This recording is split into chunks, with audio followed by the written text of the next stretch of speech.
Hello parents and teacher. Ngasi aina puraga lakchariba letter singsi group 4 da according to Jollyphonic Chande. Adubo aina angang singda sigi pattern sigi sequence so wina takche ko karigino haibada group 4 da according to Jollyphonic digraphs yore.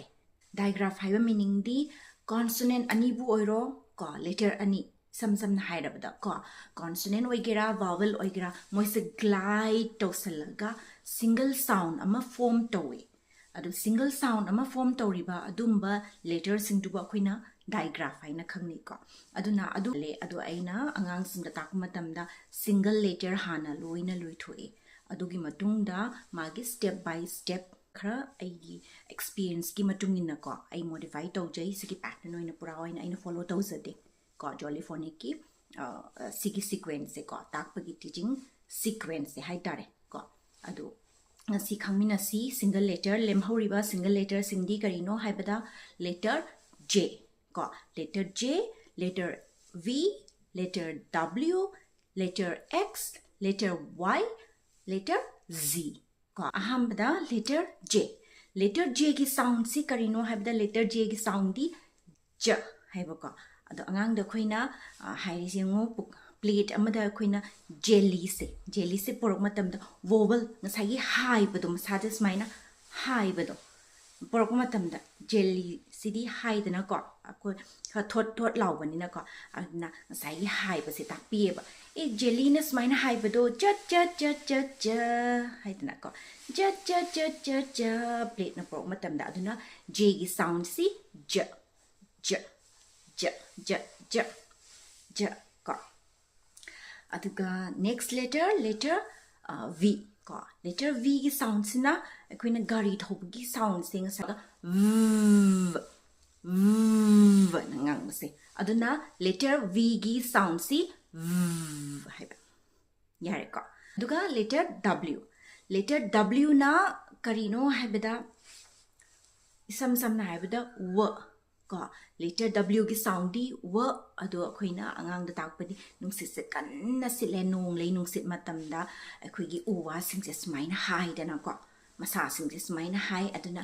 khoina khutna smaina tawraga uwa saga wa nungsit nung lei nungsit lak matamda uwa na kamaina hai wa hai raga adum ningsangi sigi se action je tawraga di dum moi su dum ningsangi aduna letter W ki sound w ko next letter na letter X na karino have the sound x haiba x akoina camera photo nama matamna makhon nama thokpodo x ana aduna akoigi letter X ki sound di x photo namo camera na x haina adigi letter Y ki sound na ya ko ya koina I like to eat yogurt and banana sena si ball da koina yogurt chari ni ko sangong phamba to flavor yaw to chari ni haidana ko I like to eat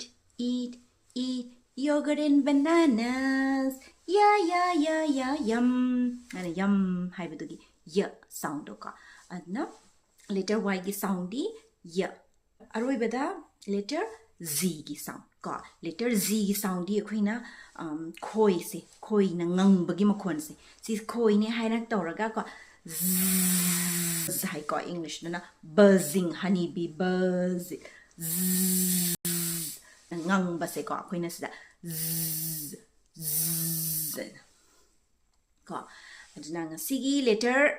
singdi amuk repeat tawjerake letter J gina j letter V gina v letter W gina w letter X gina x letter Y gina ya letter Z gina z